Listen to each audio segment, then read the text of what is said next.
Good morning, everyone. Welcome to Delta Entertainment. I am your host, Lincoln Kenobi. And before we get started, guys, please hit that like button and please subscribe to my channel. Would appreciate that very, very much. All right, let's get into this. So, after all the things that has been happening with the Ghost of Yotei, we first got the announcement of the trailer. We saw a female protagonist being played instead of Jinsaki, which a lot of people got pissed off about and sad. I had no problem at first playing with a female chick, but after what I've been reading and everything that I saw, that the female protagonist that is taking the role is an activist. An activist that's with the pride and everything, and also hates cops, has disrespected the fan base and disrespected the gamers. That's a sign that people will not buy it. But then what really got them ticked off was one of their developers, during the production of this game getting ready to come out soon in September, disrespected Charlie Kirk's death. Made it saying that it's a blessing for it to happen. That's when everybody decided not to buy this. Not everybody wanted to buy this game. That ticked me off. I didn't want to buy the game either. I didn't want to be part of it, man. I did not want to be part of their nonsense. I hope they lost money, and they did lose money. A lot of money. I haven't talked about this in a while, but I have been looking into it. I have been reading into it, bro. And this is just unbelievable, bro. Now we got this title article that Sony rumored that they could be leaving the Western studios if Ghost of Yotei and Intergalactic, the Heretic Prophet, does not make money. And I know right now that the Intergalactic one is not going to make money. Because they did the same ordeal. Same thing. So, let's take a read at it. Let's take a read. A source close to Sony tells that Park Place that internal discussion in Japan suggests a major strategic reset could be coming for PlayStation exclusive lineup. According to the source, both Ghost of Yotei from Sucker Punch and Intergalactic, the Heretic Prophet from Naughty Dog, are being viewed as last chances for Western developers to land major exclusive under the Sony company's current direction. Here's the problem, man. You're pulling politics in this. You're hiring activists to take over your games. Stop doing those things. If the company would stop doing those things, they will make money. Last of Us Part 1 made money. Ghost of Tsushima made money. And now, you got Ghost of Yotei didn't make money. Last of Us Part 2 did not make money. Because you're throwing politics in it, man. You're throwing politics into this game. You're throwing politics in our entertainment. Stop. If you stop doing that, people will buy the game. And keep your mouth shut about it. Our source claimed another rumor I'm also hearing is that Naughty Dog's Intergalactic, the Heretic Prophet, and Ghost of Yotei are the last chance for Western developers. If they fail after that, Sony is going full focus on Japanese developers and instead go back to traditional stories and characters. I mean, look, they're complaining right now because you got certain games. Like right now, they're seeing like this. They're citing China on the gaming market with Genshin Impact, Wukong, and Wuthering Waves as a reason to change. What do they have in common? There's no politics in the games. There's no woke agendas. There's no bullshits. I mean, Wukong is an awesome game. I have not beat it yet, I'll be honest, but it is a good game. It is very good. But I mean, it's like common sense, people. Common sense. If you take away all that woke political nonsense out, you will make money. If you fire all these activists that are in your studios and bring in real developers, real writers that'll make the game perfect and give the fans what they want, you're going to make the money. But do they do that? No, they don't. Look what's happening to Microsoft right now. Microsoft is failing badly, bro. Sony is in that brink of failing. If I were Sony, man, I'd fire every activist out of that studio, bro. And if they complain about their freedom of speech at all, well, they ain't gonna help you here.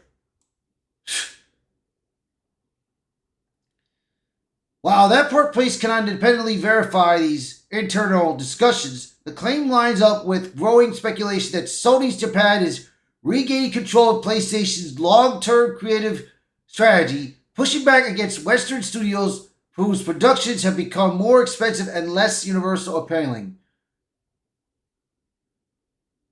I mean, jeez, man. I mean, if this is true, if this rumor is true,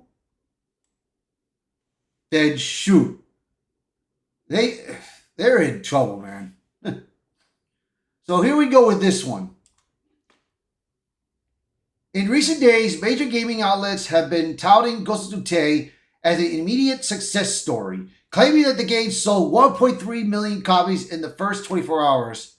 However, that figure originates from a single, unverified tweet by a self-described insider account with roughly 9,100 followers. No official statement from Sony or Sucker Punch has confirmed any sales milestone, yet the numbers have been echoed across numerous headlines as fact. Now you have this person here, Millier, who posted this on X, hearing a 1.3 million sold on the first day of Yotei, ever so slightly ahead of Tsushima's first 24 hours of 1.25 million.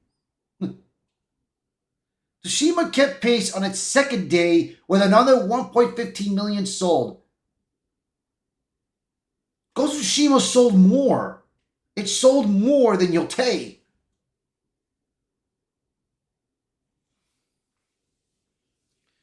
It's funny when you have these studios, they're not saying what they say, but other people are saying it for them that it's sold. That's ridiculous. That tells you right there, man, that they failed miserably. Meanwhile, at that part, place source paints a very different picture behind the scenes. According to the insider, Sony Japan has softened its advertising and reduced marketing investments for the Ghost of Yotei after early sales fell short of expectations.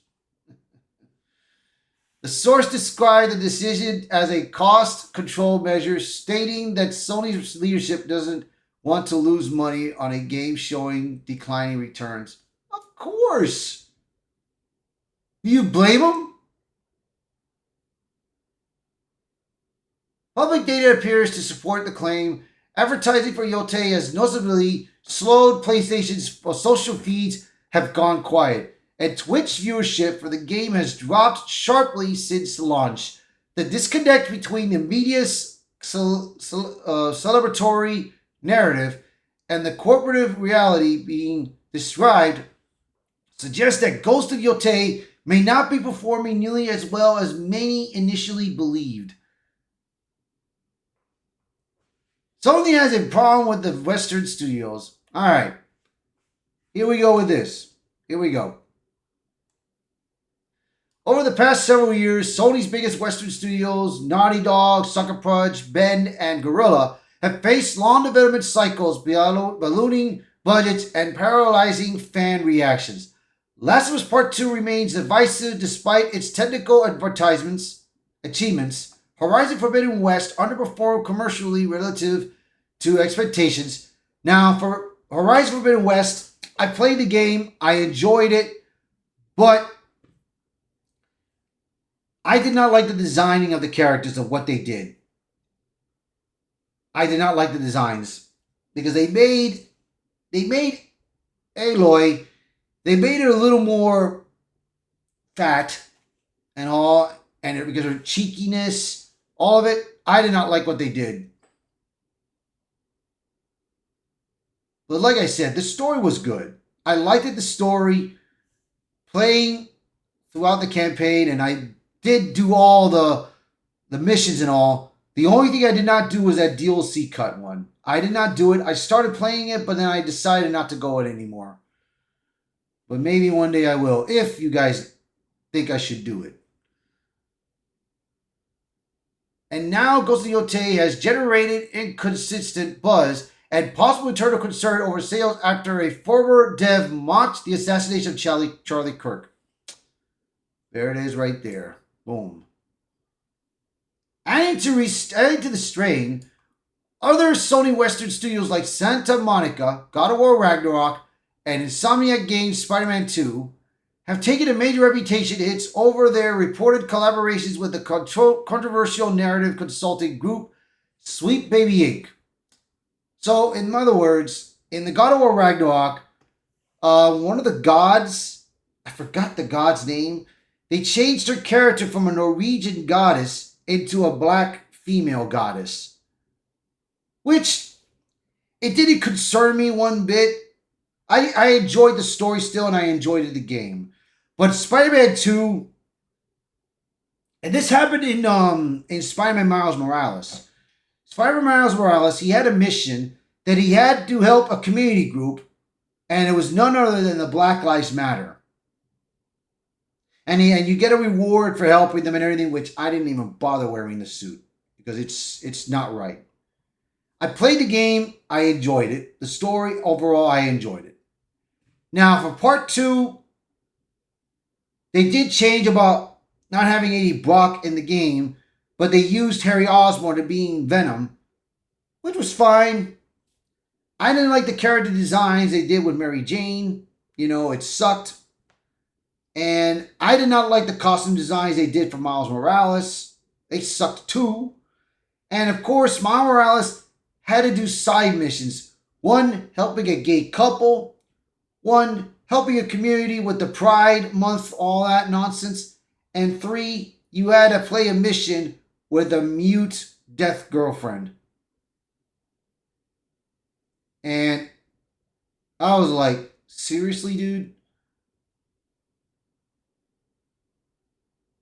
So, I mean, that right there, it tells you that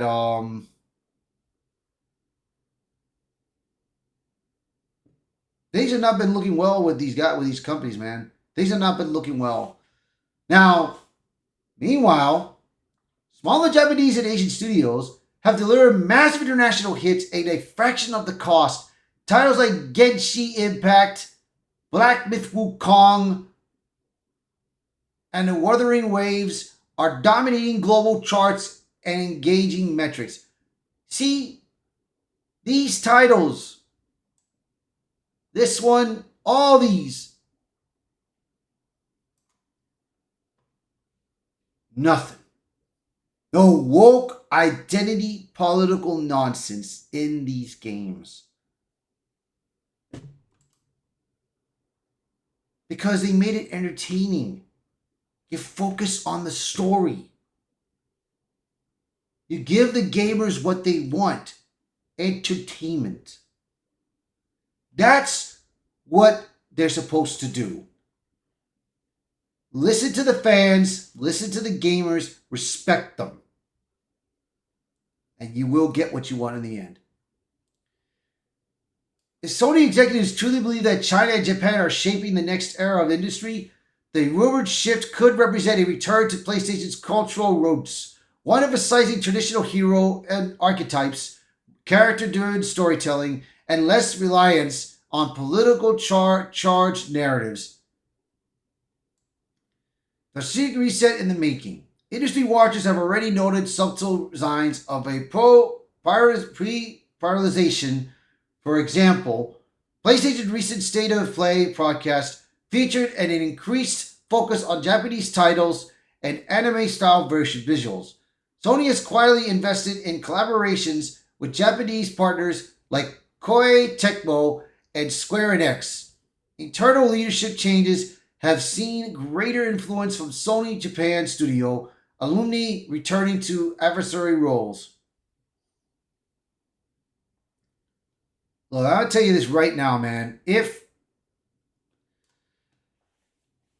this is true on what Sony is doing, if this is true what they're doing,